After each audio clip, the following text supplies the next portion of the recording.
Okay, so I'm getting started. Welcome everyone to the March 2025 meeting of Community Board One's Waterfront, Parks, and Cultural Committee meeting. My name is Paul Goldstein. I am chair of the committee. And we actually do have a number of members on, attending the meeting remotely, and a few of them I see are at the meeting as well. Thank you all for being here, and I want to thank our guests. And without too much further ado, I'm going to call on the Perlman Performing Arts Center to get us started because they are the first item on the agenda. I know we have at least two leaders of it, but you tell me who else is here. We have James Connors, who is the Director of Operations, and Bill Rouch, who's the Artistic Director. So I will throw it over to you guys to get the show rolling, and thank you for being here. Thank you for having us today.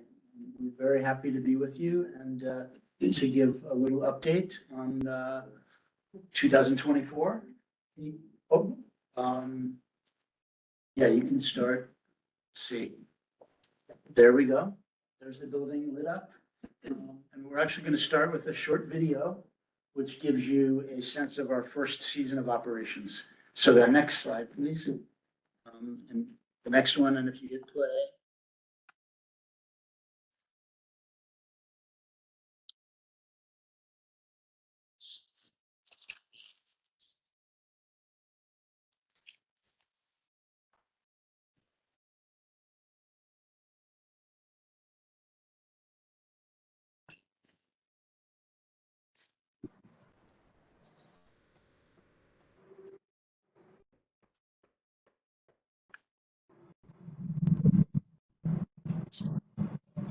We be hearing sound?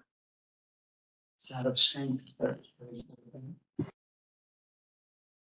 I assume there is sound, but it's not working.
A restaurant as a gathering space.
Okay, let's go.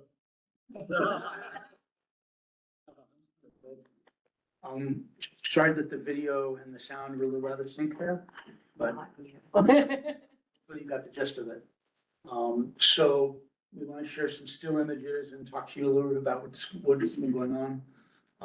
These are all images of various members of what we call our civic alliances, our relationships with community organizations, performing on the lobby stage, which is our stage in the lobby, and where all performances are free. And we've had Grammy winners on the stage, and we've had residents of NYCHA housing projects on the stage. It's been a beautiful mix of community rooted artists and emerging artists and professional artists working at the peak of their game. And it's amazing. It's such a small space, but we gather a lot of people in that area. It's been really thrilling. I'm gonna resist the temptation to talk through each image separately, but please feel free to interrupt me at any point with questions. If we can go to the next slide, please. These are, so thank you. The previous slide, we were highlighting some of those civic alliances. For instance, the Borough of Manhattan Community College. We have music and theater students that perform on that stage every month, which has been a real highlight of the month. These are some of the professional artists that have appeared on the lobby stage or that are upcoming. The two gentlemen in the largest picture there, that was we had a piece upstairs called African Exodus from South Africa. And there were two artists from African Exodus who did a lobby stage performance before the show every time. It's beautiful. Next slide, please. I'll just speak about this quickly. So as Bill is going to explain, from an artistic perspective, we aim to be, a world-class quality of performances, but we also want to be viewed as being anchored in the community. So we have multiple outdoor and indoor spaces, and these are some images of indoor spaces that are open to the public. The upper ones on the left are left in the middle are in the restaurant. Of course, you have to be a patron of the restaurant, but it's open to the public. You don't have to be a ticket holder to go to the restaurant. And then downstairs, we have outdoor spaces. We have the Bloomberg Plaza, which is on the west side of the building facing One World Trade Center. And we've experimented with some lunchtime performances you see in the lower left corner. We also have the outdoor terrace, which is part of the restaurant and it's open to the public. So you can see that in the middle shot. And then we even have what is called the Uber porch, named that because Uber gave us a very generous gift. So it's the front porch, if you will, of the pack. So as you come up those grand stairs, to the right is an area of seating for 30 or 35 people. We've experimented with trying to have lunch out there, but people do just use it. Sometimes it's to get some shade, sometimes it's to get out of the rain with all the tourists in the area. But we hope to add some programming and to sort of have the lobby extend out into that area. So just to give you a sense that we're part of the community. We welcome the community into the building whenever we're open, which is at currently 5 days a week, unless we have a matinee on a Sunday, and we'd be open on a Sunday. Yeah. But just to give you a sense. Do you have any brochures that we could put like in my building or something? You guys do anything? We have things which speak to our programming, right? So we could certainly provide that. Absolutely. Or maybe Programming. websites on here or something? We can, Which we have well, we can send up Manoj the website link. This doesn't have the packed stuff on it. We can send that to you to share with other. Yeah, appreciate that. Yeah, absolutely. I think it's a great thing and people should enjoy it. A lot of people are proud of it and you should be taking advantage of it. It's a great perk downtown. Great, and we do, I think you were mentioning, like, not everybody knows what's inside the building. I mean, So you didn't know, and a lot of people don't know. And so it's not a building that broadcasts what it is. It deliberately tries to be respectful toward the 9/11 memorial. That's why it was designed with the facades to be appropriately respectful and then bursting with life on the inside. So we got to share the news. yeah, we'd love to. And To get inside, you need like a photo ID, it's very secure. Just, you have to walk through security, but you don't have to take all your stuff out of your You pockets or don't need, anything. you don't need a photo ID. And you don't need, yeah, you just walk through. If you got a bag, they might check it, they might not. That's fine. Yeah, we have like the best screening equipment that is, Don't want people to go and be disappointed. yeah, no, I don't think they would be, but thank you for that. We do have a question online. Okay, we're gonna hold off on questions until you're finished with your Okay, presentation. super. So if we can go to the next slide, please. So we just wanted to do a quick overview of our programming in our second season, which we're in the middle of now, began in the fall. We opened with this Icons of Culture Festival, and we had a really interesting variety of people giving talks in the building. I had the honor of interviewing Philippe Petit about his famous walk between the Twin Towers. It was, I started by saying, we're here to talk about your famous walk. And he said, you're missing a word, my famous illegal walk. And went on from there. It was quite a conversation. Next slide, please. Just got to think about it for a moment. So these are images from the shows we've had in the fall and the winter. We did a concert series that was very popular. We had in the upper middle image, Muriel Borst-Tarrant's one-person show about growing up indigenous in an Italian-American neighborhood in Brooklyn. Jawale Willage-Ozala, the founder of the great Black female dance company Urban Bushwomen, did her final production with the company, which you saw. I did. So that was a real highlight. We currently have a small troupe from Quebec. We're trying to lean into the international part of our mandate as well this season. And we had a very powerful, the image all the way on the right, on the bottom is a very powerful piece that I mentioned earlier, African Exodus, a piece from South Africa. It was a music and dance piece, and many, many people said to me that it was one of the most powerful performances they'd ever experienced in their lives, which was great to hear. We also had for the second year, and we want to make it an annual tradition, a Motion Matter battle. So it's a street dance battle, and amazing the young people that fill that theater, and lots of kids, lots of families. And, the prize winner wins $2,000, so it's not bad. What is that? I will see you on stage next year. So that's some highlights from the year so far. What's hiding for those of us in the room behind the screens is an image from Cuckoo, a piece we brought in from South Korea, forgive me.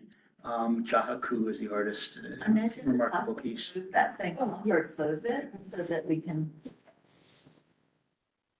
Thank you for even, I didn't even think of that as being an option. Yes, so it's Jahaku with 3 rice cookers, his performance, and it was very, very touching and funny, interesting piece. The one at the front might be the same as I have. They talked in the show. They had dialogue. Did yours talk? Yes, it does, but I don't quite know what it said. He scripted what this one, he's saying. Next slide, please. We have coming up a concert with Renee Elise Goldsberry, the Tony-winning actor.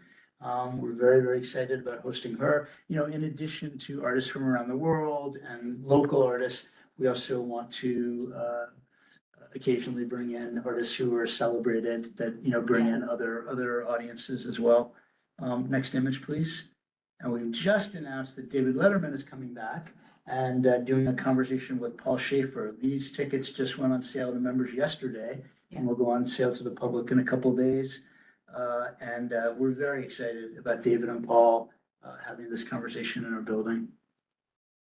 Again, the goal is always to bring in as many different audiences and as many different types of audience into the building as possible. Last year, and with a very successful Yes. single night. Do you want to discuss that? Well, event? just if you know of the climber who first person to free climb El Capitan in Yosemite without any ropes, Alex Hallno. Yes. So I knew of the feat. I didn't know the gentleman's name, but David Letterman interviewed him on stage, and it was fascinating. And I think it sold out, one of the fastest sellouts Absolutely. ever, Yeah. for us, ever, like, in our year and a half, but, This so summer. great to have them come back. Yes. This summer, we're doing a piece from a contemporary circus called The Seven Fingers. They grew out of Cirque du Soleil. It's a very human scaled circus.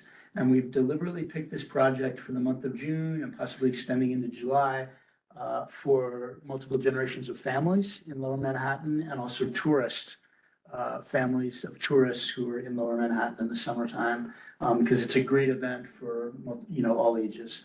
And we're really, really excited about passengers. And last but not least, next image is our original musical that we're doing this fall, Julia. Jennifer Nettles, some people know her from the band Sugarland, which won a bunch of Grammys.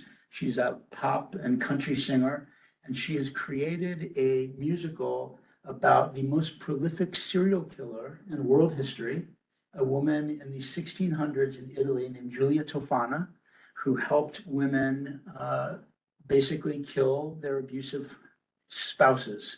And so it's a very unusual topic for a musical. And Jennifer has written the book, the lyrics, the music, and she plays Giulia Tofana. So we think it's going to be vastly entertaining. And we're very, very proud to be doing the world premiere of that. So that gives you a sense of our second season and actually now spilling into the third season this fall. I think that was the last image. No, most importantly, Yes. do you want to talk about Family Day? Well, sure. So on July 12th, we tried to have a family day about a year ago, a little over a year ago, to celebrate our opening and to, Yeah. try to make ourselves more known to the community.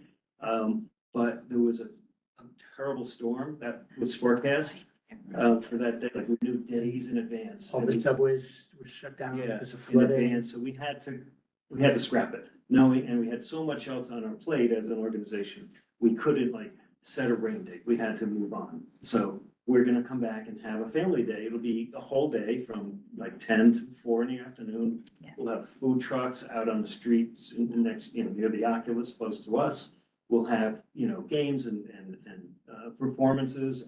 All over the building. All over the building, and let people see the building. We'll have special food offerings, and, games and performances, and interactive and engaging activities for families and kids.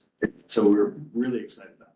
Have you coordinated with all the local schools to just let them know that? We are just getting started, We just set that date. we just set the date and we're pulling the team together, an interdisciplinary team. And we will, good suggestion, I'll remember that and share it with the And team.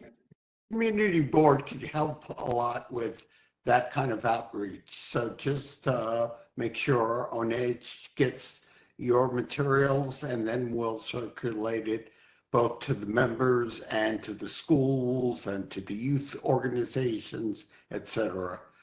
Let me call on a few people who have had their hands up for a while. And Pat, you were first.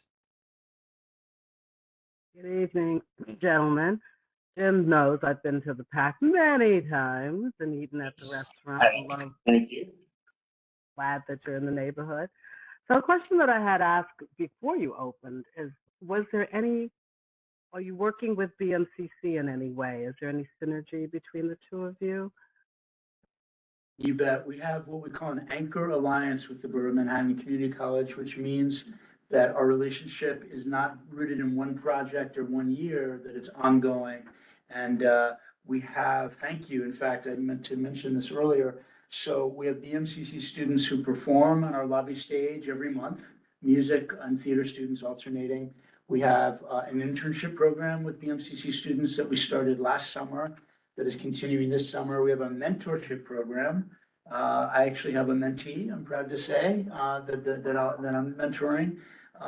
And we are exploring for future year an extensive internship program with these are paid internships, by the way, with our wardrobe department, because our head of wardrobe really wants to continue to diversify who goes into wardrobe as a profession. And he said, I wanna do an internship with students from BMCC who are interested. and clothing. So that relationship, also BMCC held its gala rent-free in our space, which is something when we have anchor alliances that we want to do for those anchor alliances. So hopefully even more ways to connect with BMCC in the years ahead. But so far, it's been a very, very fruitful relationship. Terrific. Then my second question is, what are you doing to bring seniors in? Anything special? You know, it's interesting you mentioned that because we have some great discount programs, $30 tickets for anybody 30 and under, $30 tickets for first responders, $30 tickets for educators.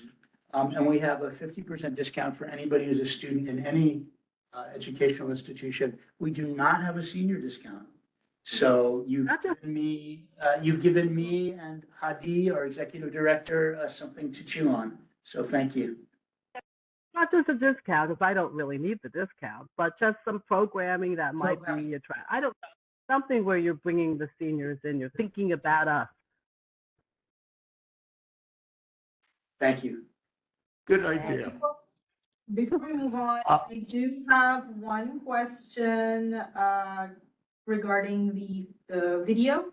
Would that be available on the PAC's website? I don't know if that's on yet, But but no, the video could be, the actual video part. might Yeah, the be. video. The other port, so we'll double check and let you know. Okay. And if we don't, we can get it to them. absolutely. And also someone in the chat has mentioned that July 12th is also City Water Day, so you might want to make a note of that as well. City Water Day? Yes, City Water Day. Is that, that's something that maybe we can build on thematically in terms of that day? That's the Waterfront Alliance. Yes, Waterfront Alliance. And that Yeah. Got it. advocacy and visibility about the 500. Jonathan must know a bit about that, but I'll hold off on Jonathan. Let's give Tammy a chance. Tammy's chair of our board, and she would like to raise some points. Go ahead, Tammy. Hi, thank you so much for coming today. I apologize I couldn't be there in person. I also hope to see the video because for some reason I couldn't hear any sound online at all. It could be my headphones, so I'm not sure, but really appreciate you coming and being in touch with us. We would love to help you do outreach to the local schools, which you would need to send to us by May, basically, because the last PTA meetings for all of the schools that are local, you know, with the zoned families is really sometime in June, and you're going to want to get those messaging and things out. The other thing is, I don't know if you do this, but I wondered do you offer like gift certificates of any kind, not for the restaurant, but to the PAC that the schools in New York City could use to auction off? So Every time, please keep going. so particularly, you know, wondering because that's also another way to be in front of people who live here to help ground into neighborhoods. So those were my two questions. Fantastic. Thank you, Tammy. It's good to see you. In my experience, we've never had a request for an auction item that we have not granted. So maybe I'm opening Pandora's box by saying that out loud, but I agree with you. It's a wonderful way to get the news out about who we are, and it's just a nice thing to do to participate in the community. So yeah, please feel free to spread the word in terms of any school or nonprofit that's doing an auction. I mean, honestly, the schools that are right closest to you, so obviously it would be PS 234, PS 150, 89, 276, 297. Yeah, I mean, there's 5 or 6 in the local area, but you have to also include the middle schools. And quite frankly, the high schools might be interesting as well. And you serve the whole neighborhood. So we have the tech school and we have a school on Beacon Street. Exactly. So we'll share the list. Yeah, good. Exactly. And then- For Family Day, we'll certainly get everything together. Yeah. And that's Yeah. good to know, Tammy, that it's by May, sometime in May. Yeah. Would be the last time to get that out. Yeah. Yeah. But also, we'll give some thought to if there are other ways to reach out. Yeah. To entice them to, make a trip to the pack. And for me, I'm personally waiting for March 20th at noon, so I can type in and try and get my tickets for April 10th. Not that I've been following and stalking, but hey. Well, Thank you've you. you've got an insider connection here. If anybody needs tickets to a Pack NYC Yeah, day, let us know. please always let us know. I do want to just make one other comment. I know we're probably run out of time, but one of the things that's been very, very important to me as an artistic director, and I know important to Hadi as an executive director, is that our audiences reflect all 5 boroughs. And we do have audiences. Of course, the local audience is our immediate sphere, people who live and work in the neighborhood. But we have had people coming from all 5 boroughs, and I've been very, very excited by how often the work is reflected in who's coming to see the work. So as one example, in our inaugural season, we did a comedy written by the Native American, the intertribal sketch comedy troupe, the 1491s. We ran that for a month. It was a New York Times Critics Pick. 30% of those audiences self-identified as Native American. And that made us realize we're doing the right kind of work in terms of, who we're inviting to come into the work. And I can cite other examples from other projects, but I think you get the spirit of what I'm sharing. Very important part of who we want to be. I have a question about, it's not so much about the events you have, but what's the status, or you have any feedback about the logistics for your guests to get there, for your performers to get there? Because I remember in transportation committee, you have a set aside where your guests can arrive for hire vehicles. How's that working out? Everything else? It's a complicated subject, and I deal with the Port Authority on I'd say a weekly basis to work through. We have a pilot in place right now for when we have performances, or if we have like a rental event. People can come in from the north, which is the closest to us. So come in on West Broadway, behind the post office. And Port Authority suspends the first booth, and just a vehicle is screened, and they come in, and NYPD provides some extra support. So it's a pilot. I don't know how long it'll be a pilot. It might be a pilot for a long time. But in terms of regular everyday access, let's just say you were going to go to the restaurant for dinner. You have to come via mass transit, which most people do, or if you're in a neighborhood, you walk. Or if you come in a for hire vehicle, you're going to be dropped off at a perimeter. So the closest perimeter for us would be next to One World Trade Center on West Street, which is not a legal place to pull over, but Ubers and for hire vehicles pull over there all the time. We don't promote it because we don't feel like we should promote something that's not proper. So it's a kind of a challenge, because we think we could grow our attendance and get people, say, from Midtown to come downtown, who maybe don't want to move around the city in the dark on the subway. Right. Whatever, we would like to expand that. So we're in constant dialogue with the Port Authority about, will their surface vehicle access policies be changing, adjusting? And that's a slow process. Primarily for drop-offs, or? Yeah, like drop-off is easier than pickup. If Okay. you want to pick up, then you have to be registered in the Port Authority. I usually tell campus people system. to go over to the hotel, to the Millennium Yeah, that's Hotel, another place. because that's a block away. Yeah. And that's an easier place to get a cab or. It's also a legitimate taxi stand, Yeah. as I'm sure you guys know, but. So it's interesting question. It's Relevant. it's relevant to us, and we work on it a lot. It's not completely in our control. Thank you. And we also have Francis Curtis, who would like to speak.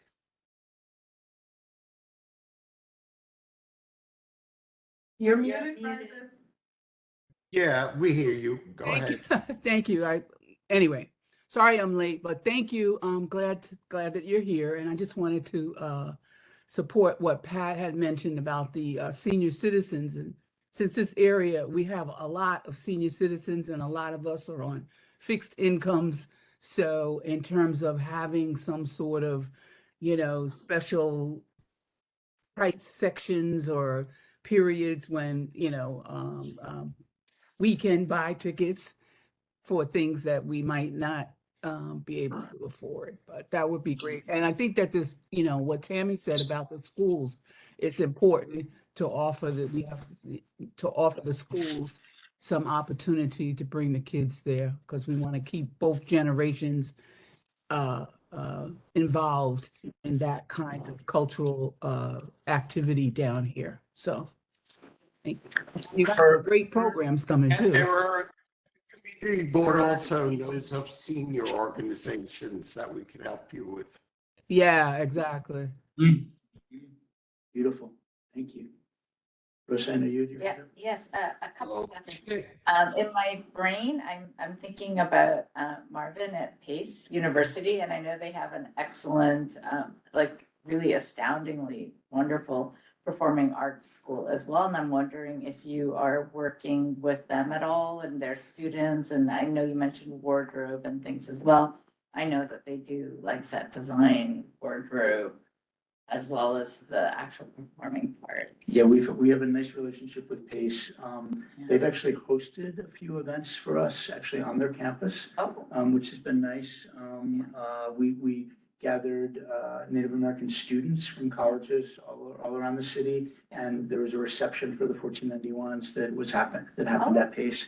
And certainly when on the what we hope will continue to be rare occasions that we have free tickets to give away, we always reach out to Pace as well as BMCC to offer free tickets, and those students do take advantage of that. Also, sometimes we have dress rehearsals where we can invite students to come in to see something for free. Who do you work with? Say that again? Who do you work with? Actually, Marvin and his office, and there are other people, but I can't remember their names offhand, forgive me. Maybe. You work with the Honors College? I don't know, but I can find out. But you'd recommend that, it sounds like. Well, my daughter runs the Honors College for Pleasantville and downtown. I would be delighted to have her contact info. She's also the dean and the adjunct professor. Amazing, So, yeah, you should, I can give you my daughter's information. fantastic. Thank you. Yes, thank you. I'm sure she'd love to do something for her students. It would be amazing. Thank you. On the subject of the on-call, like, do you have like on-call or 24-hour notice things? I think I was wondering when we were talking about the seniors tickets, if that's an opportunity. You know what I mean? So I get, sorry, roll call. They'll call it our- Roll call? Sorry. You mean like discount tickets that are available 24 hours in advance? Yes, for any unsold tickets, or somebody could sort of flexibly go in there, and whether it be the students or the seniors or whoever, you're trying to access. And we have a dynamic ticket pricing system, and it's reflected in the pricing on the day. What the pricing today might be different than the pricing tomorrow. So I wonder if that's something we could help to publicize for the community, so that. All our discount programs, Castagelica Ball, we really, we extended that 3 times, we ran for 12 weeks. Yeah. And we really found that this $30 tickets for people 30 and under it was a huge percentage of those audiences were young people. Wonderful. So we want to keep getting the news out about this student discounts and all the discounts that we have. Speaking of getting the word out, may I ask you to share with the entire community online what your membership prices are, what your ticket prices tend to be, so that people will know and be able to have this information? Yeah, absolutely. Memberships begin at $50. They started in our inaugural year lower, but that was a special inaugural year deal. But $50 on up, you can be a member, and then PAX NYC members always get notification of shows going on sale before the general public. So like the David Letterman, and our tickets, the prices really range based on what we're doing. The street battle that I mentioned for the cash prize, those were all pay what you wish, starting at $15. Castagelica Ball, when shows were really sold out, some of those tickets got quite steep. So, it's a range, and we're trying to balance our commitment to access, which is a passionate a heartfelt commitment to trying to have the most sustainable business model we can, given the relative intimacy of our three theaters. So we're trying to find that balance all the time. Was that a sufficient answer? Yes, I just wanted people to be able to hear in case we have people joining online that aren't yet going to the package. Yes. Please, we will welcome you all. Okay. I want to thank you so much. I think everyone who wanted to make a comment has been called on to do so. And you certainly provided us with great information and, you know, a preview of a lot of things that are coming up. So congratulations on your first year. This is almost a 1.5 year anniversary. And we look forward to meeting with you again in the future. Thank you so much. Thank you. Thank you for having us. It was great fun. Please, you have our emails right on that presentation. Reach out to us all the time. Okay. Thank you so much. We're really excited that you're part of our neighborhood. We really needed this. Clever. Really. And thank you, Anish. We'll get you a lot of information. Yes. We got our, good to see you. And once I get in touch with you, I want to get you information about it.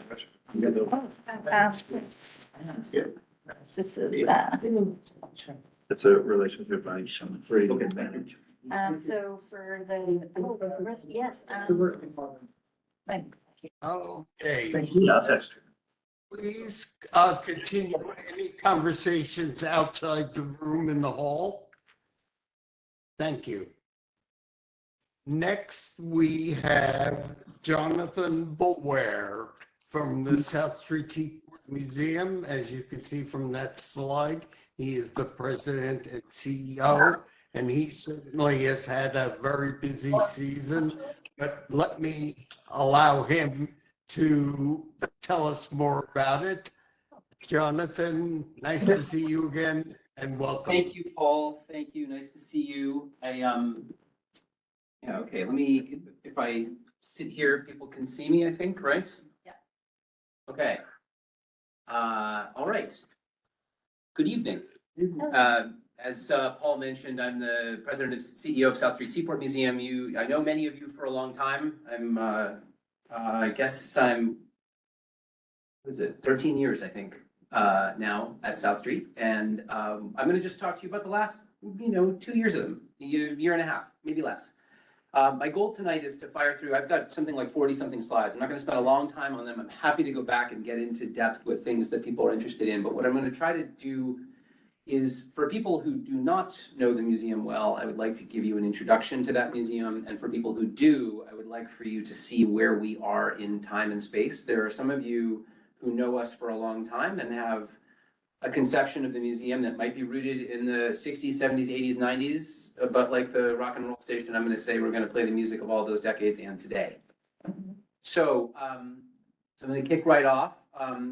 I've got a lot of things that I'm going to say this evening that have to do with things that we tout as metrics or achievements, and there's some of them that I'm particularly proud of or pleased with, and then I'm going to point those out as we do it. Numbers alone are not the most important thing, but coming out of the pandemic, we were able to, candidly, in the pandemic, we took a step that I think I might not have had the courage to do otherwise. And I'll talk a little bit later about why this is important, but we opened up pay what you wish admission. And we did that in 2020. We opened under the open spaces rules that were allowable in the city. And we had, hundreds of visitors. And in 2021, we had 26,000. And in 2022, we had 46,000. In 2023, we had 88,000. Last year was 85 plus. So we sort of hit a spot there where we didn't double again. But, approaching 100,000 visitors is a credible bunch of numbers. So I'm proud of that. I will also say that in some of the decisions we made about programming and the types of exhibitions and things that we did, we started to see a visitorship that was more reflective of the city of New York. And again, I'll visit that again a couple of times as we go through. So, that we've had these orienting galleries at 12 Fulton for a number of years. We've changed those through. We've added content. Those spaces are limited right now by the fact that they don't have climate control. And so we've had to work within I'll just pause for a second while we close the door.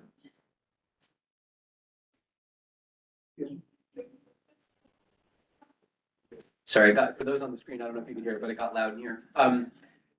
So we've had programming and an exhibition in there that's been heavily based on reproductions or artifacts that are actually very robust as it pertains to climate. Things like ceramics are very robust. You can drop them on the floor, you break them, but they're not harmed by temperature and humidity changes, for example. And I'm going to come back to what we're just achieved magnificently that'll illuminate that a little more. As you know, we have a fleet of historic ships on Pier 16. Part of my charge when I got here all those years ago was to reconcile that fleet of ships, and we're getting pretty close to achieved. I thought that might be a couple of years when I was here in 2011. So in 2025, I'm able to say it might now be a couple of years. But in that, we've restored the ship Wavertree. We are about to restore Ambrose, which I'll talk about in a minute. And we, of course, have here in New York two active vessels sailing. One, a sailing vessel Pioneer, which if you have not been out, we've got a Pioneero here in the room, David Sheldon, for many years. And then W.O. Decker, which we restored with a mix of public and private funding in 2018, I want to say. And then as part of a big bicentennial of the Erie Canal, she's now operating actively. And our third active vessel, which many of you will remember, Letty Howard, remains in a partnership with the Erie Maritime Museum and is successfully operating in that environment. Printing workshops and school age, that's college as well as middle school and high school education in letterpress printing and design, happening at Bound & Company since 1975, I want to say. And then in our public programming department, the activities there, more than 200 public programs last year. We're going to well exceed that this year. We're already on track to do that. And this is where I want to say that I think not only are these numbers important to me, like coming up on 30,000 people coming to our public programs, but also that they reflect, again, the city. So we've leaned really into, and I'm going to, maybe I will one day regret having said this, but in a time like we are in nationally, we are a museum that reflects the city of New York. We reflect it because it is a maritime city. We reflect it in its diversity. This was the place where New York met the world over centuries, this East River waterfront, and it has been our deliberate approach over the past 5 years to lean into that programmatically. The result has been a visitorship and a program attendance that reflects a city that, it's my favorite fact about New York right now, has nearly 800 languages and dialects. The most linguistically diverse city in the world ever.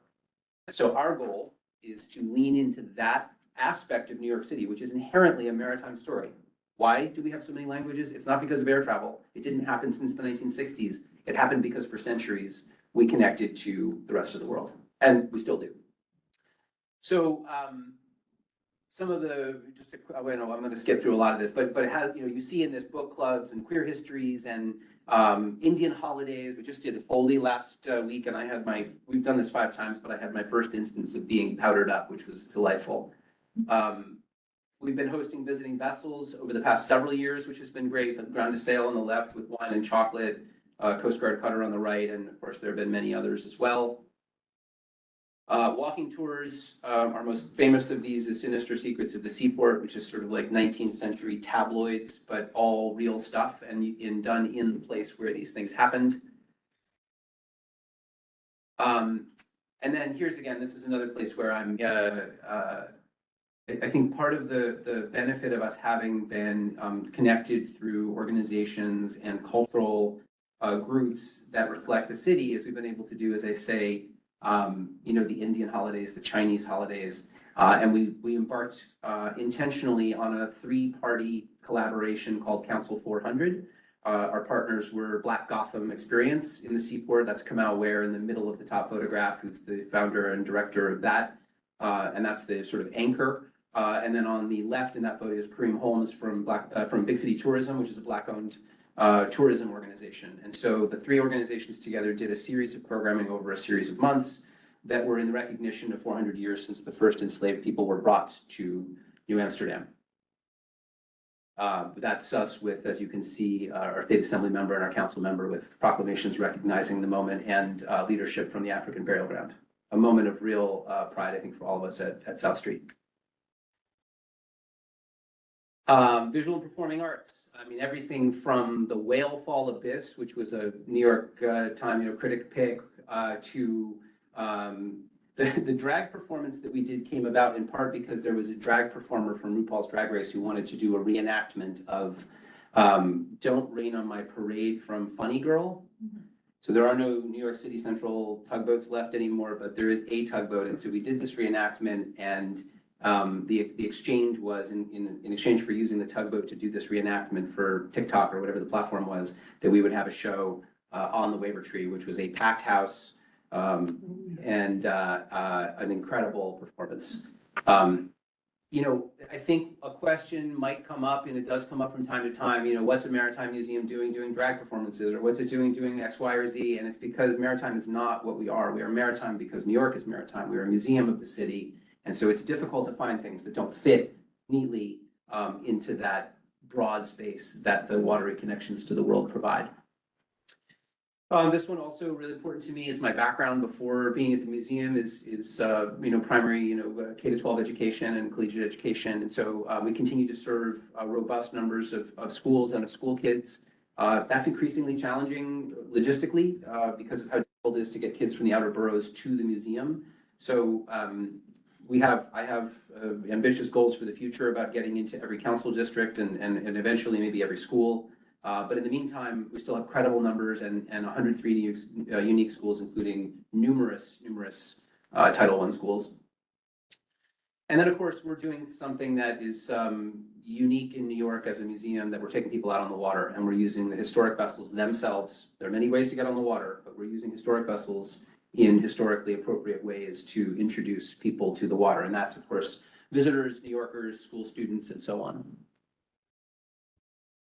And of course, our volunteer program, which I like to call our oldest program, because I think our museum was founded by volunteers. So before it was even a museum, we were volunteers, and we've had a continuously operating volunteer program for all of the years of our existence.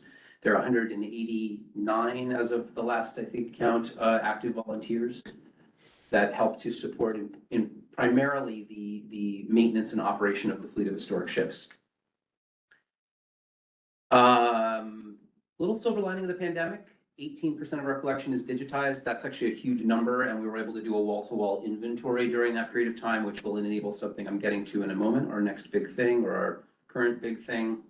And then I'm going to take a quick little pass through some capital projects. And what I mean by that is that over the past dozen years, we have had, from the Sandy damage to the fleet of ships that had insufficient maintenance over decades to other sorts of issues that have come up, even just the decay of buildings over time, is that there was across the South Street Seaport Museum, land and sea, an incredible debt of deferred maintenance. And so a lot of what we've done in this last period is raise substantial, lucky to be in New York, there's an incredible program for publicly available capital funds for cultural organizations. And we've been very successful at that. Many of you will remember the 2016 return of Waiver Tree after a $13 million project. It doesn't seem like it was almost 9 years ago, but it was. That was the first big thing of this series. But I'm going to come to the land side too, but we've also got other ones going on right now. And we're now, well over $60 million of city money alone raised in that over the past about 10 years.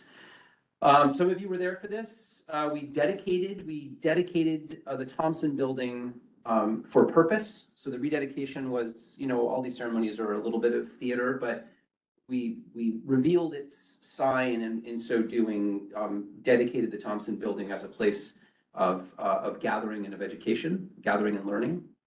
And this is back in October. Oh yeah, October is when we did the rededication. And then of course, just recently we cut the ribbon and opened the building to the public with our council member, our commissioner, our board chair, me, and the wife of our late board chair, Brendan Sexton, who steered us through many years. And of course, council member Gail Brewer, former borough president, and on the top left, Oleana Whispering Dove of the Ramapo Muncie Lenape.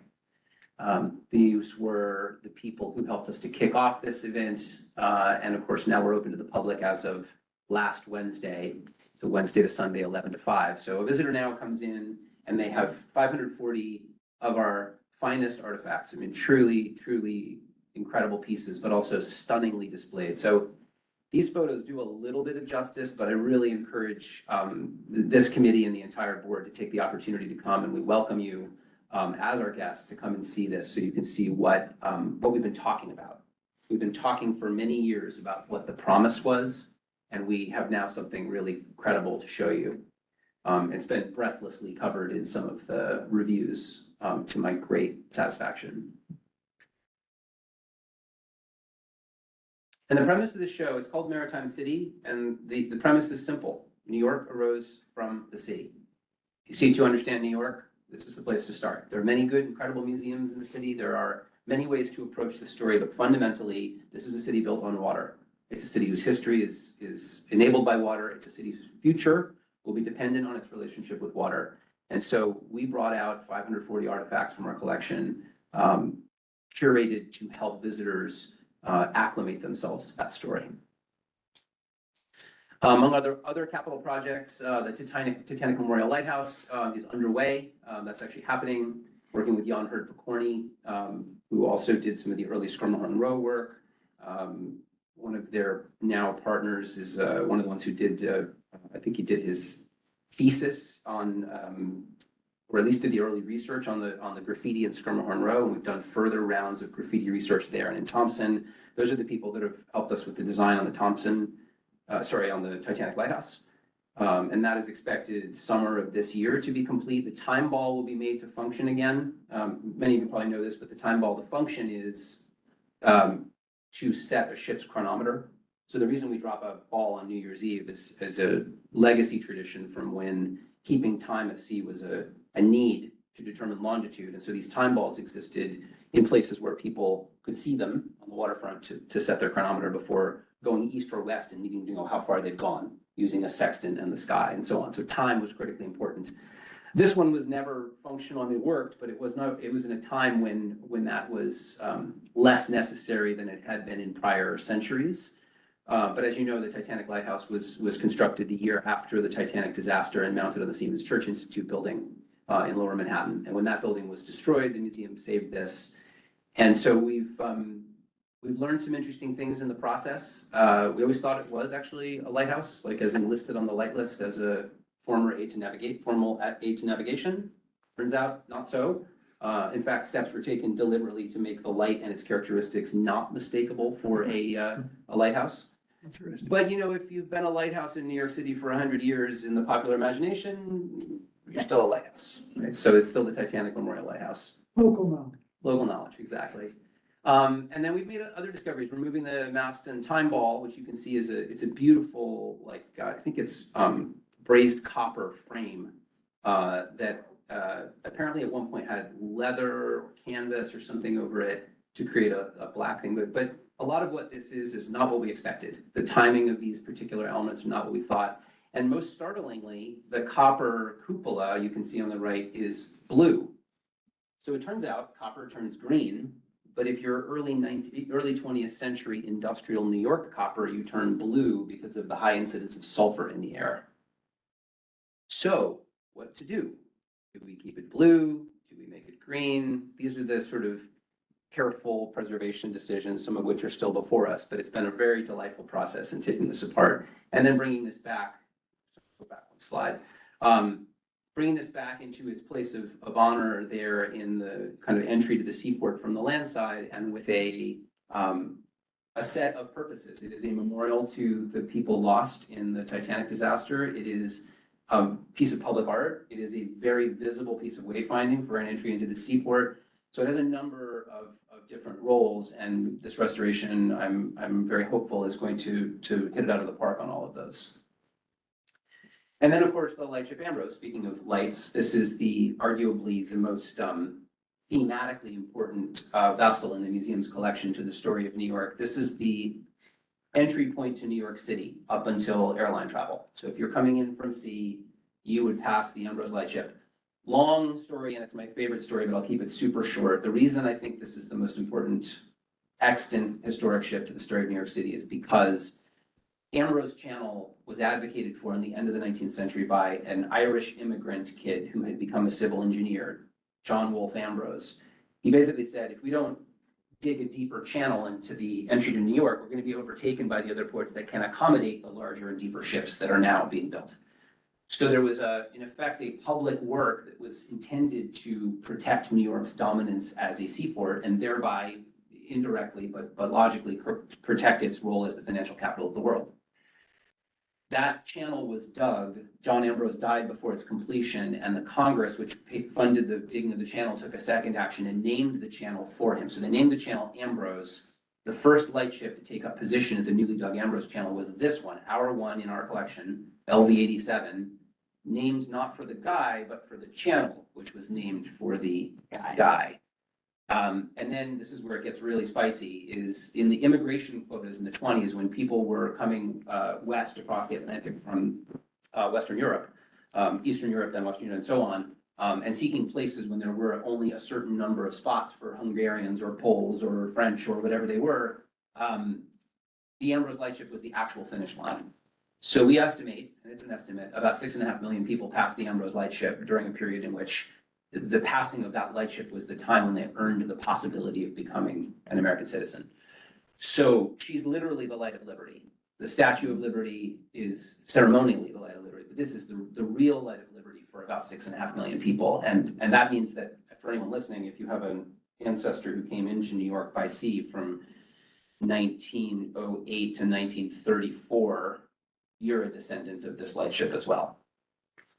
So big project, thorough going over. By the way, you all know her as Red. She wasn't Red when she was Ambrose, ever.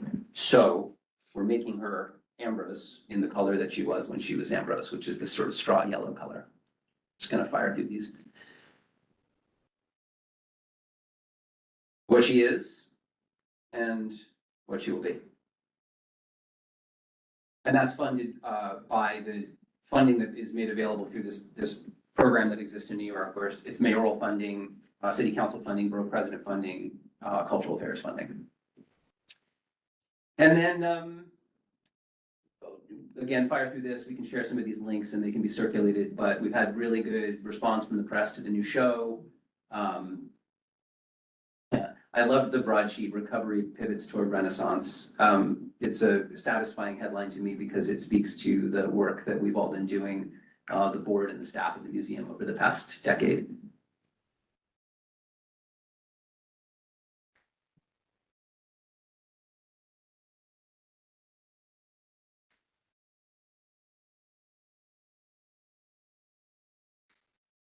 And again, we can circulate those links. So I guess I'll finish where I started, just to say, I think the high points are Seaport Museum is back.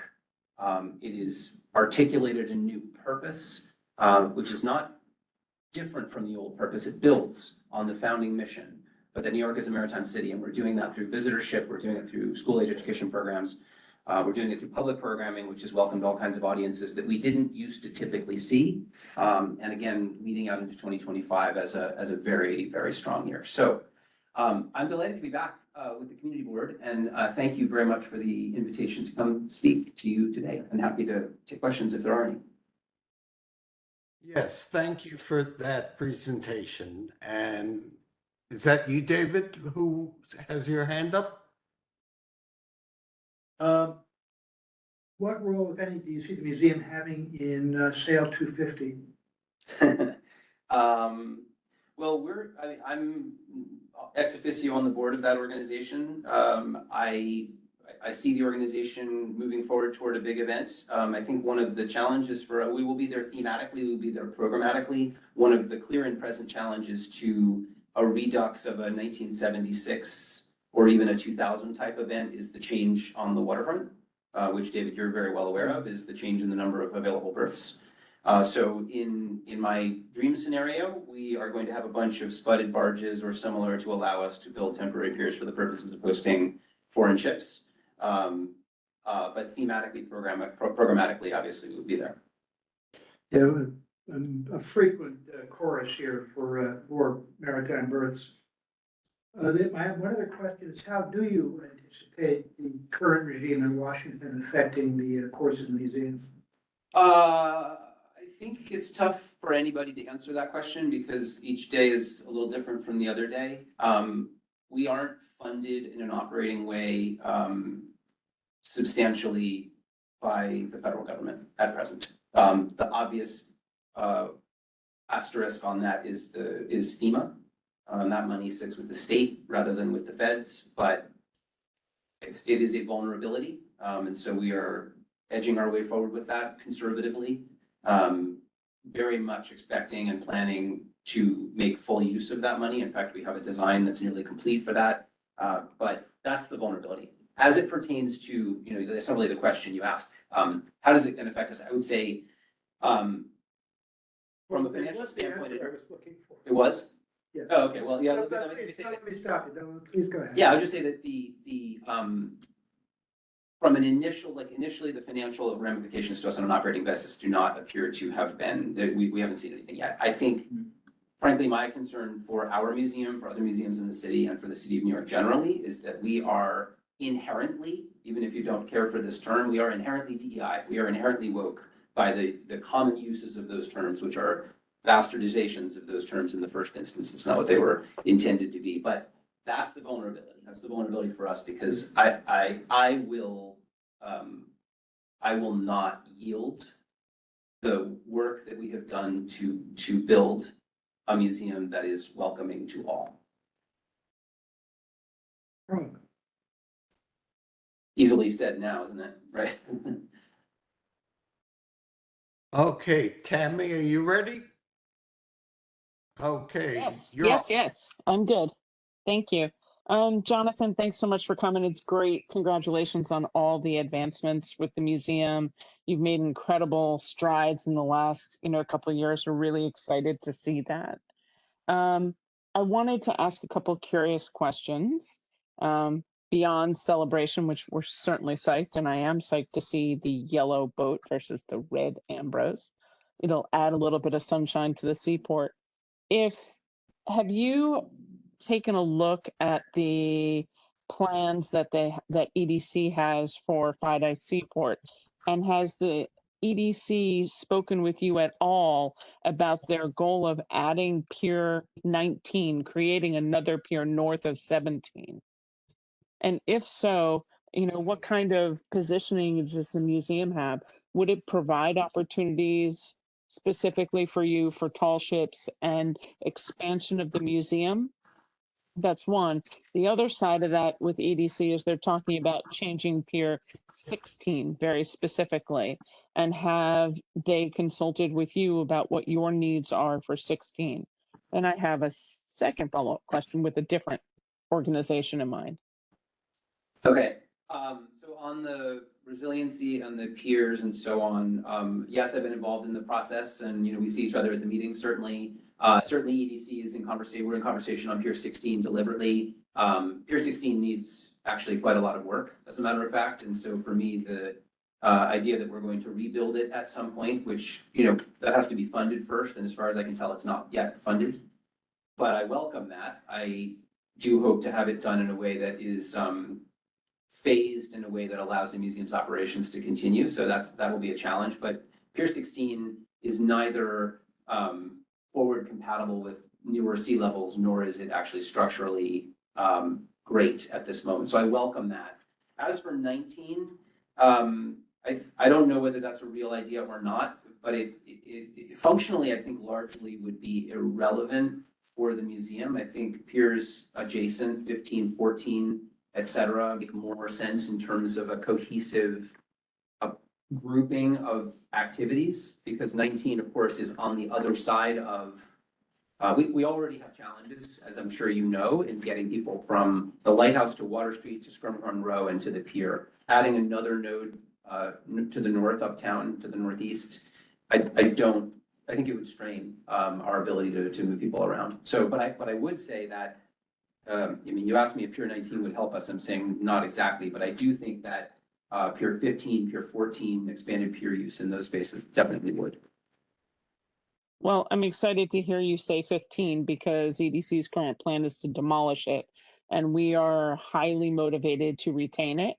So, for public use and public benefit and public realm, both in their passive recreation on the top deck and whatever maritime uses are on the bottom.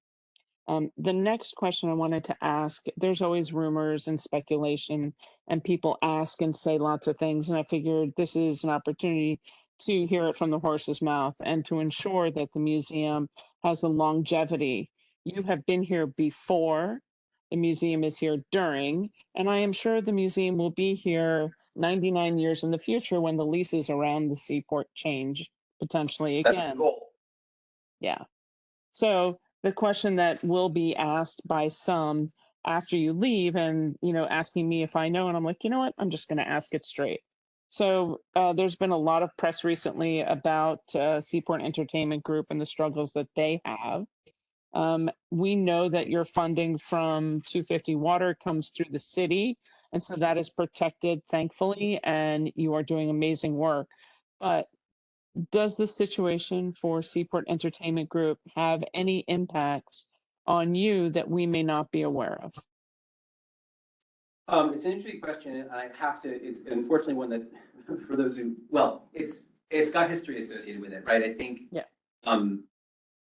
We've been here since 1967 as an incorporated institution. The Rouse arrangement that created the economic nucleus that now sort of New Yorkers think of as the South Street Seaport was 81, 83 for the Market Building, 85 for Pier 17.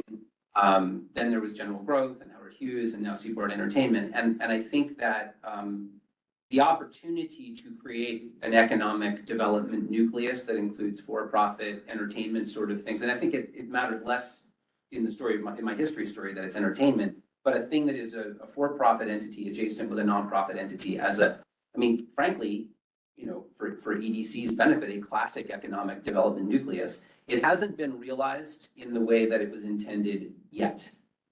I think that the concept of entertainment as a general matter in this environment is an appealing approach for the near term as an economic development idea. And I think that the folks that are there are very focused on that. And I think they're giving it a very strong go. We benefit absolutely from the traffic that they bring. We benefit from having a partner in, the folks before and the folks that we're working with now. I think, it goes without saying, but I will say it. I mean, the museum in a neighborhood that had no such draw would not be boasting 88,000 visitors. We would have a visitorship, but we benefit from incidental visitorship as well as intentional visitorship. As an economic matter, there is a relationship between our visitorship and our ability to raise money, but it is less direct than might seem obvious. So I hope, and I mean this, I hoped that Rouse would be successful. I hoped that Howard Hughes would be successful, and I hope that the Seaport Entertainment Group will be successful, because a successful corporate entity that's bringing people into that area is a good for the neighborhood generally. It will have its bumps. People will have their complaints. That's what community boards are for. But it is a general. Gee, thanks. Yeah, you knew it. So I guess Yep. maybe that's more of an answer than you were looking for. But that's I think my assessment at this point. And I think they're making smart decisions with some of the things that they're doing. We're going to see traffic coming from what they're doing. Yeah, I mean, I think we all understand that, and we have a vested interest in everybody being successful who's at the table there. We want Seaport Entertainment Group to be successful because we need the business in Lower Manhattan.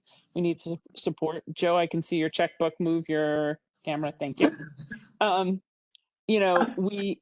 We want to make sure that everyone is successful, but we also want to make sure, much like the octopus, that if one arm is bleeding, that the others are all working and it doesn't take the whole thing over. And I think that's part of the direction of the question. We definitely want everyone to be successful. We need vitality in Lower Manhattan to support the community. So it was not said with any negative shade on anybody. It's really looking at ways to ensure viability for both the museum, the seaport activation, and everything else after that. So thank you. Yeah, And we will continue our. Oh, sorry. No, I was just going to say, Tammy, we're going to continue our discussions about what should be in the future of those areas. But go ahead. I'm sorry, Jonathan. Oh, not at all. I just was gonna say, I mean, most of you know this, I think, but I live here too. I mean, I'm in the Seaport as well, and having been here for this, I was just saying to Bill Roush earlier, who I hadn't met in person yet, that I fell in love with this place in April of 1992, because I remember the incident. I remember when I was here.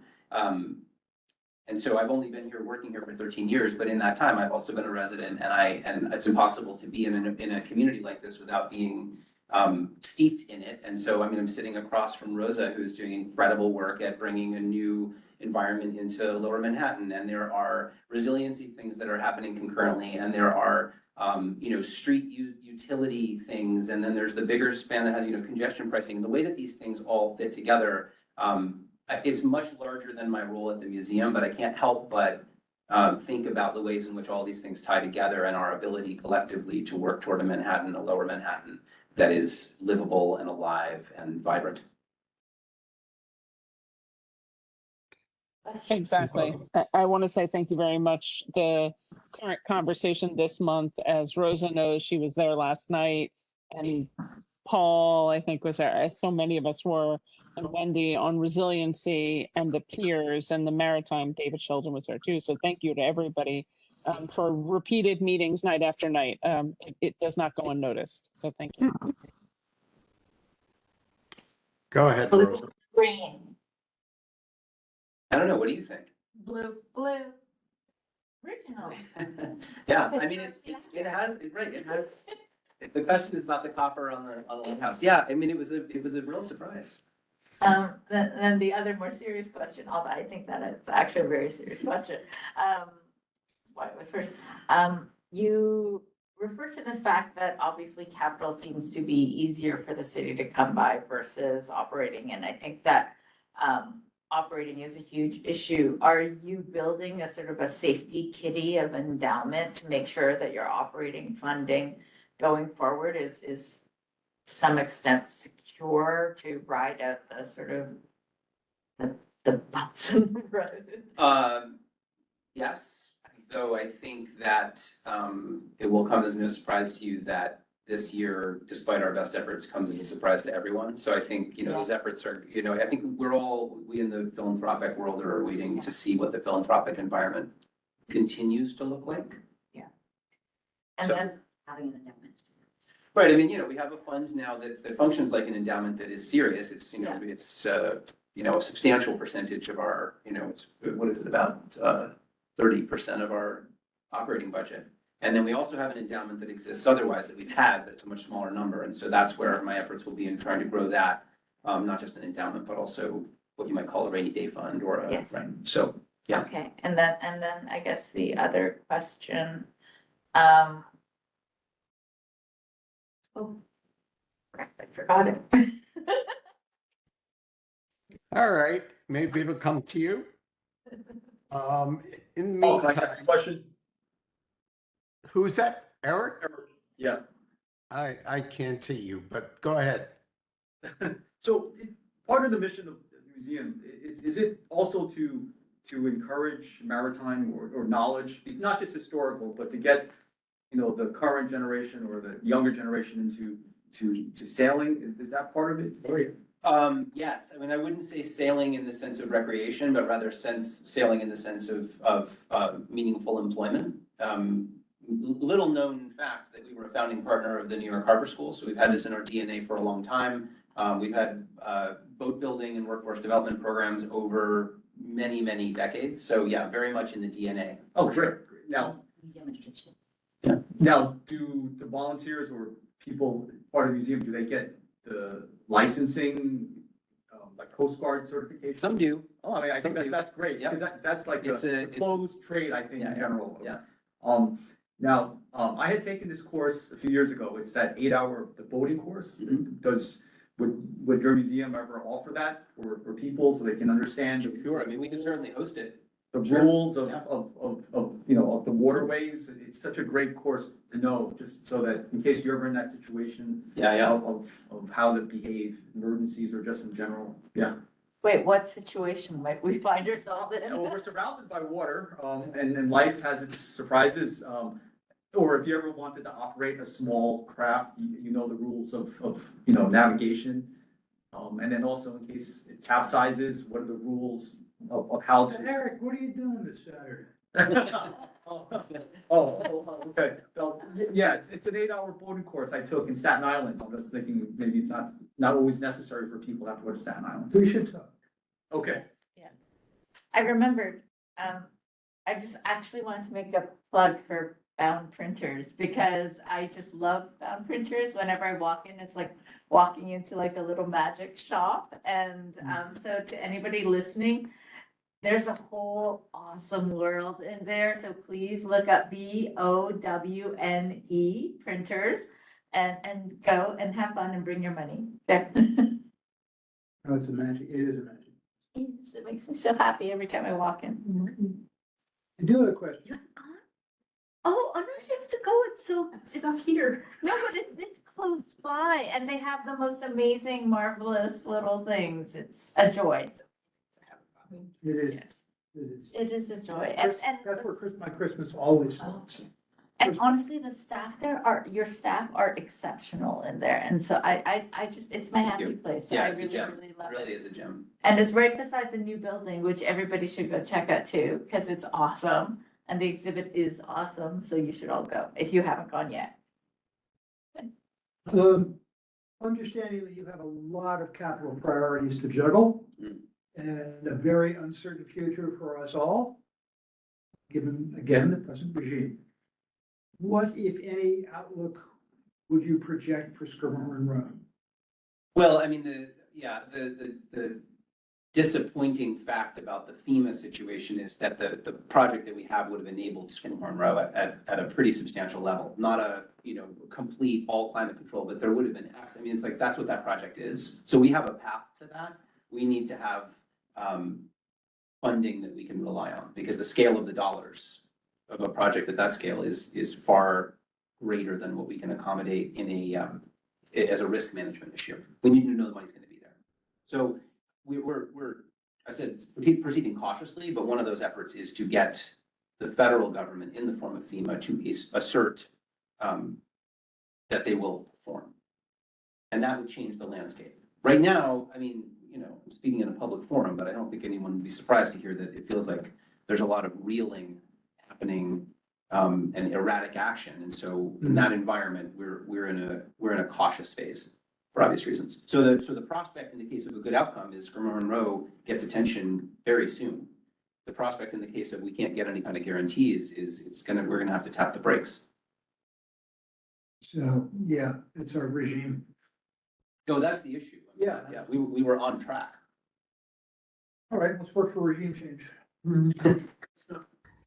All right, we're not gonna get in too depth regarding federal government and the management of that right now. But Jonathan, you're doing a great job. You've accomplished tremendous work in the last few months, and it's continuing with all these projects, and your PR work is also remarkable. Tammy, did you have one more remark? I've got a funny one for you. So we're working through, the resiliency, as you well know, and Pier 15, Pier 16.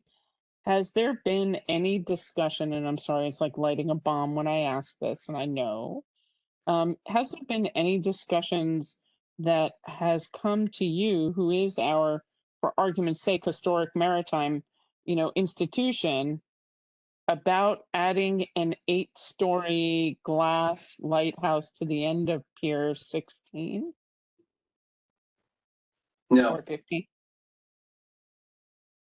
Okay, that was going to be the next presenter who postponed, and I find it troubling that you weren't the first to be spoken, to weigh in. Yeah, it's like trying to buy somebody's house and not talking to the owners. Okay, thanks. Well, more to come on that. well, listen, Paul, thank you, Tammy, thank you, members of this committee, thank you so much. It's delightful to be back with you. Thank you. Yeah. Wonderful to see And you. thank you. It was great. Okay. Lots of buildings. So we do have, as Tammy mentioned, the next item that was scheduled, Titanic Beacon of Hope, has been postponed for the moment. And we will get to it. But we do have the budget items to have a quickie discussion on. So,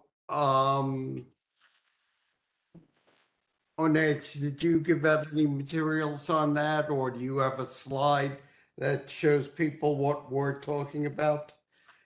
Yes, everyone has a printout in front of them. All right, and people online, Fine, let me just. let me just give a little background. We basically have options to respond in 3 different ways to each request, as I understand it. Our very highest priorities, and they should be limited, we could put letter down that we wanted included in a letter that the community board writes in follow-up to the budget. Feedback. The next one is if we need more information and we have questions, which is our second option to ask for that. And then the third option is to just leave the item blank if no further action is needed on it. So, with that, should I start talking about the items that are before us? First one is rebuild the new market building. I would recommend that would be one of our higher priorities, and that should be included in the letter. Any comments? All right. Well, okay. Next, we have provide a new or expanded park or amenity at Finn Square Park, which is in a state of disrepair. And the agency responded that they support it and can accommodate it. So that one, I don't think we have to respond to. Next, provide a new or expanded park or amenity. And this one emphasize creation of a public pool, which we had for many years, plus pool down here, and it has been, assigned basically that they're going to proceed with that at board 3. So I would recommend that we just leave that one alone and let board 3 and EDC try to put it there, which is very close and would serve many people down here as well. Okay, I'll keep going. Let's see, next. These are all capital projects, by the way. Reconstruct or upgrade a building or park. Agency does not support and cannot accommodate. This one, we didn't have very much specificity about what park or what item we wanted improved. So my recommendation is to just let that one be also, unless we have a specific ask. All right, I'm going to just keep going. Let's see, what do I have next? Next on my list. So Paul, for the one you just mentioned, so what did you say? Just, are we gonna remove it because they said they can't accommodate and it's not specific and there's no grant? Well, I think we would have to be more specific in what we want, because it's just called reconstruct or upgrade a building in a park.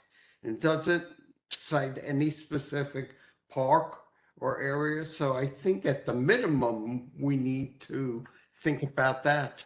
before we resubmit it. I agree. There's no specificity on it. It's better to go with the ones that we know specifically what we want and got positive feedback already. Does anybody have any history on why this was included in here? Was there a specific location in mind? There was, it had to do with the disrepair of the landmark structures that were in the park. And since we have several landmark structures in the park, it would be to cover both City Hall Park, although you can see right below, there's talks about that. And it also would cover funding, for example, for the historic structures in historic Battery Park and some of the other quote historic parks that are in disrepair, which would include the fountain at Finn Square, include Collect Pond. Okay, we're going to get and to others. those shortly, but I should point out that right below this one, we have improve access to a building in a park, and we did specifically mention the comfort station in the Battery, and the response was they support it and can accommodate it. So, Maybe, So- Paul, we have to figure out which park we forgot to name and update that looking ahead with the park that's missing, if you know what I mean. If we detailed the others, there's got to be one that we probably just kind of got. well, we asked for repairs coming up, and let me see if I could find it. Could we just strike 16, tracking priority strict 16, unless we have a specific location and a specific park? This seems like so beyond vague. It's like I'm looking at it and I know most of the parks down here and I'm like, I don't, like, this is just, it's too broad. There's no way they could have answered that. Okay, here's an example where we did get a little more specific. Reconstruct or upgrade a park, it said, but we said provide funding to repair non-functioning water features in Delury Square, Collect Pond Park, and Albert Capsuto Park. And the agency supports it, but cannot accommodate it. So I would make that a pretty high priority personally. I agree too. Yeah. I think, Rosa, the question that I was trying to go for, I hear what you're saying, and yeah, definitely more of a cancel it. But don't you get the feeling that maybe in the transferring of the information, we lost the name of the park that it was supposed to be attached to? And so maybe It literally says reconstruct or upgrade a building in a park. Like, that's like so vague. I Yeah. mean, no, it's the detail that I think. I just remember when we were going through it, I have a funny feeling. But I mean, either way, if we don't include it now, it'll come back as needing a repair still in a following year. So it is what it is. Would it be All right. drum Dougal? Drumgool? Drumgool, yeah. There's no buildings in Drumgool, Okay. so it can't be Drumgool. Okay. Is that one we should have on there? Because that definitely. Yeah. So that one actually is managed by Pace University. Is it on the really? daily. Well, It then is. They you're have- doing a good job, that's for sure. I mean, it does need brighter lights. It's fairly dark. I Lights would and anything.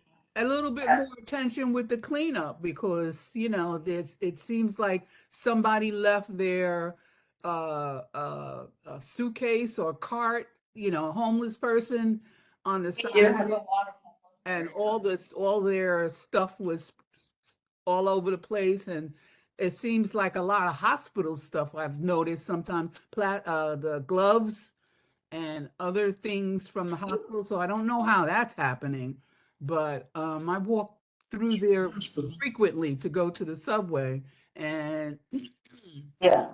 it hasn't looked too good the past couple of months. Let's put it that way.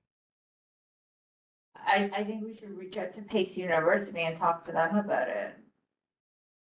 Okay. I think that honestly, it's more likely that we'll get a positive response from them than we will from Parks Department. Oh, yeah. I mean, because- were we supposed, I mean, we should give them feedback and let them know that they're not,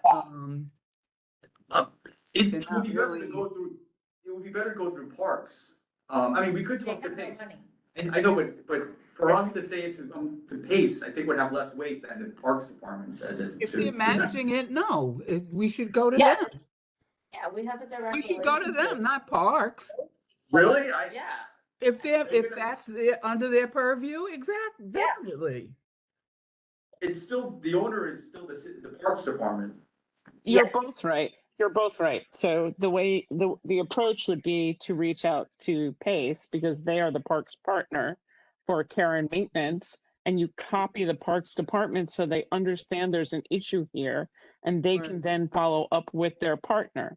But it's the Right. kind of thing that you don't automatically go to the CEO to return your tube of Crest toothpaste for Dwayne Reed. You bring the tube to the store that you got it from, right?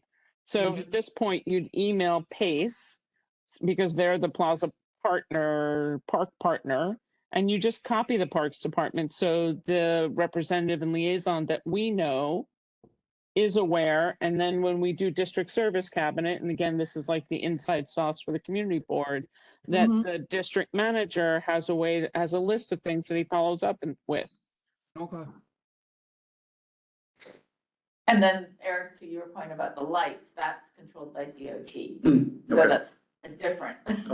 sort of knock on for that. Well, we do have an item specifically on lights, and that's the ones for City Hall Park, where we include increasing the illumination, replacing the gas lights with LEDs, and we also put in bluestone sidewalks.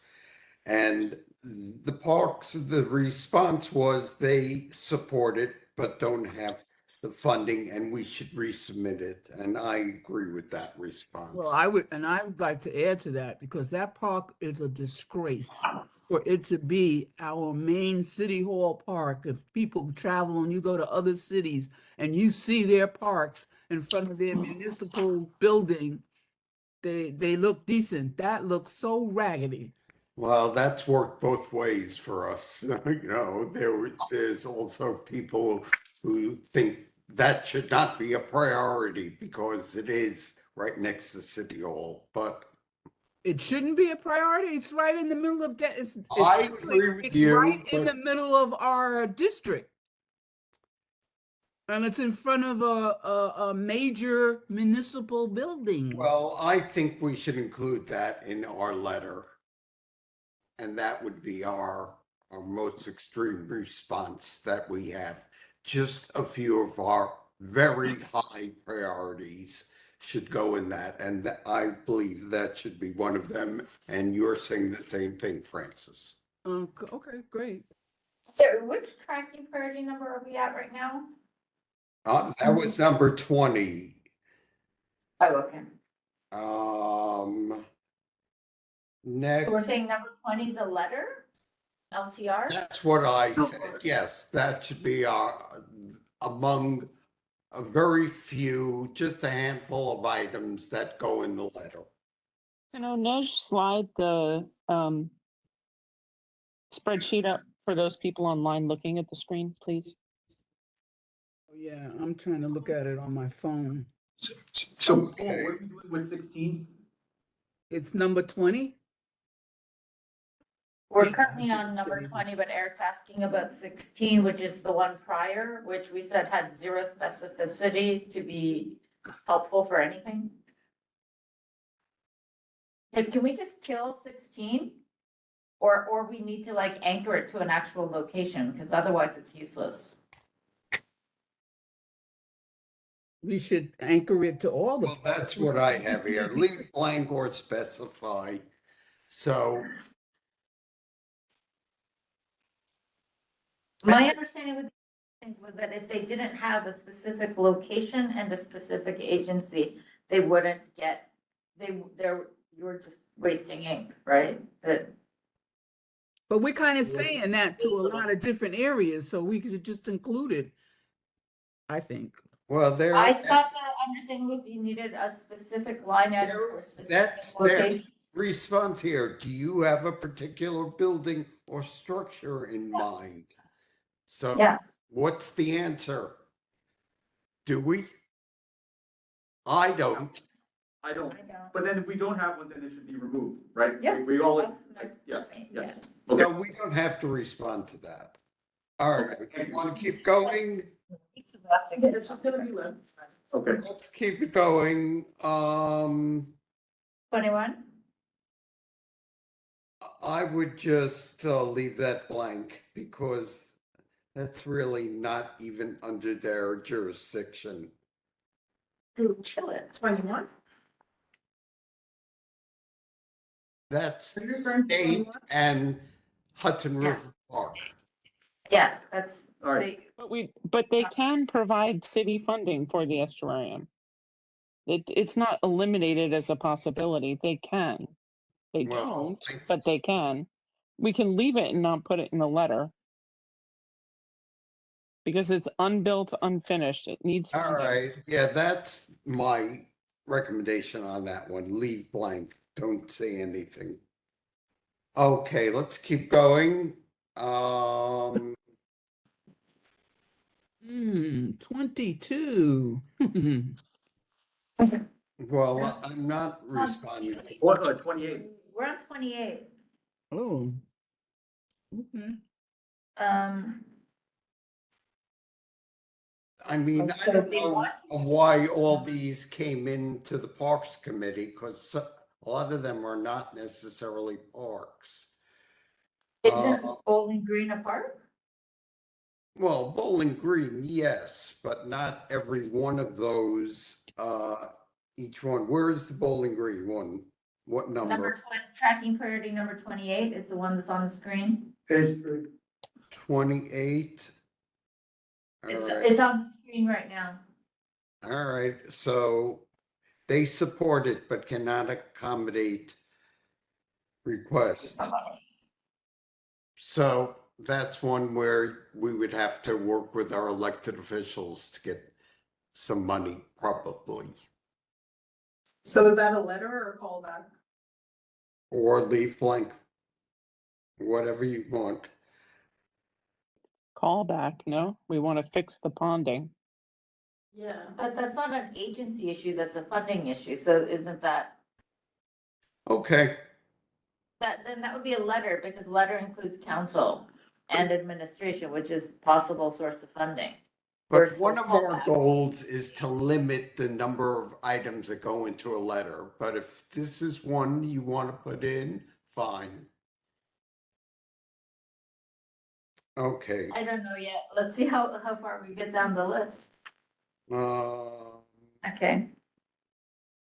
I didn't respond to each one. Pexlet Park, agency supports and can accommodate, so we don't need to do anything else on that. I talked about already reconstruct or upgrade a park or amenity, and this one, 32, is specific. It mentions Delory Square, Collect Pond Park, and Albert Capsuto Park. And I think that should go in the letter, that one. That's me speaking. I do too, I also. I agree. All right.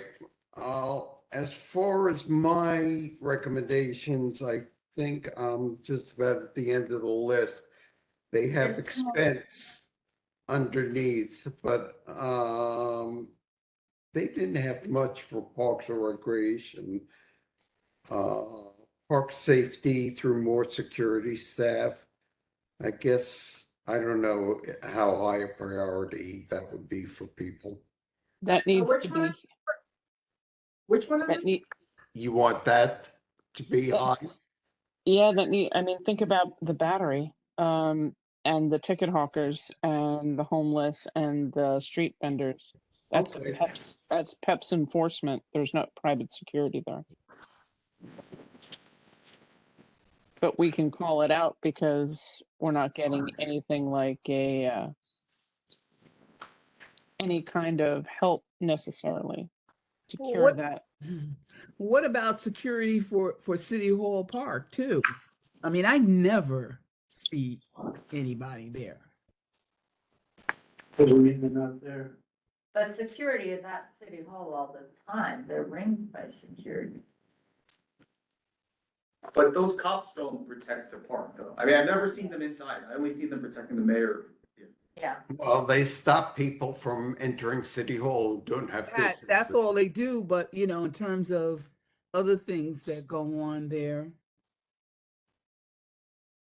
All right, My well, specific issue is people walking their dogs on the grass. I think we agreed that that would be a priority item. Yeah. Securities. That's 18? Is that a different one or is that 18? That's 18 is very specifically the Battery Conservancy. You're looking at capital or expense? Expense tracking priority 18. It says other park maintenance and safety Well, requests. I don't know that we have to only say the Battery since we're mentioning other parks such as City Hall. So do you want to mention both of those? I think so, because they have just as much traffic. Not just as much, but. Could we just make a different request if we're going, because otherwise I think this one was very specific. Explanation, repair the playscape at Battery Conservancy, including turf, metal columns, and graffiti removal. And it was for parks, and the agency response was agency supports and can accommodate. Remove request. Explanation, 200,000 has been allocated for repairs and drainage issues scheduled for 2025. So this was actually a success. I think that if we change it now, She's right. then doesn't that undo the win here? She's dead on. Definitely. So then, can we add another line? Can we add? Can we do a different number? Since this one has. Different items that mention Yes. City Hall Park? Checked off. so That it's- what we the just committee is consider it asking as a for? Inside the battery. I'd like to see another line item that includes. Yeah, I don't want to mess this one up because this actually got approved. So let's just leave that. Do not let that get horse in the mouth. And to add City Hall Park security, and then also add Drumgoole Park as well. No, I'm saying don't edit it. No, leave this one the same. Add another Okay. line, add another line. Another line. Yeah, line item, sorry, line Okay, item, thank you. yes. Thank How do you. you want it worded?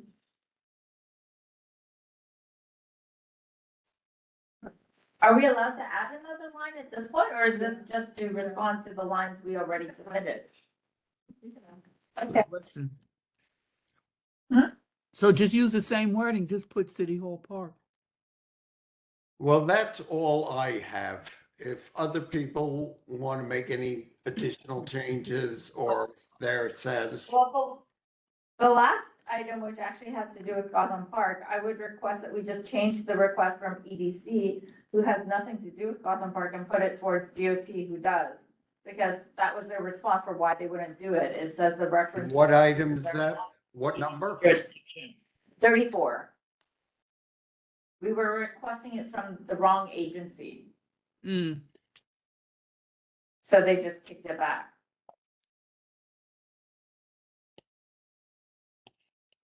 Okay, sounds good to me. Yeah, sounds good to me. Sounds accurate. DOT, yeah. So, Onesh is adding a line item for City Hall Park and Drumgoole combined, right? Okay, great. Wait, I didn't add it. Yeah, can we add Drumgoole? If we're adding another line item and we're A doing, different one? no, I'm sorry, pardon. If we're adding one for City Hall, can we add within it Drumgoole? Can we clarify, are we allowed to have two different locations for one line item, or are you supposed to have a line item per location? We did it with the fountains. We put, My understanding was that they looked at it per location. we did it with the fountains. I understand that, but then they only answered for the one fountain, right? Like if you, Maybe we could inquire of Zach. He seems to be most knowledgeable person on budget items and how we're responding. Yeah, DRUMGOL. OOLE. Yes. Yes. So look here, we've mentioned all of them. And Haley Their Joseph. only response is one, so I think they only answer one at a time. And so if we mix them all up, then we're not doing the others justice. They'll just answer Or one. was that just an oversight?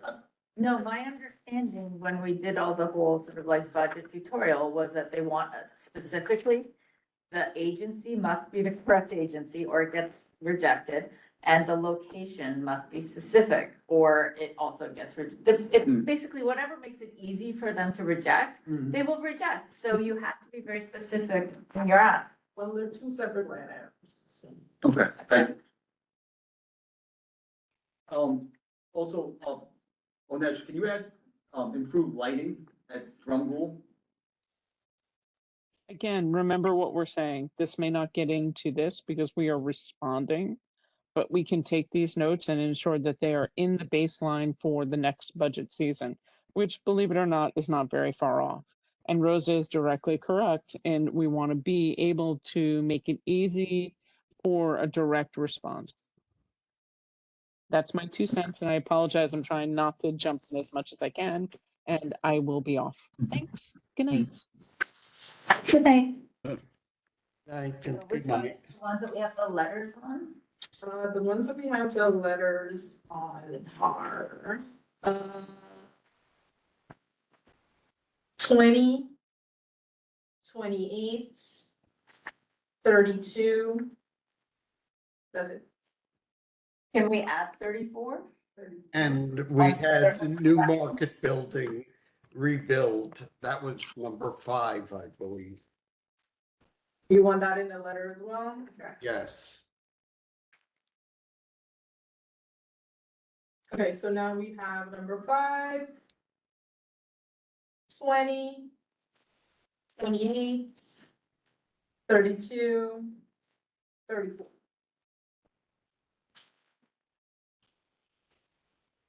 Cool. We did good. Excuse.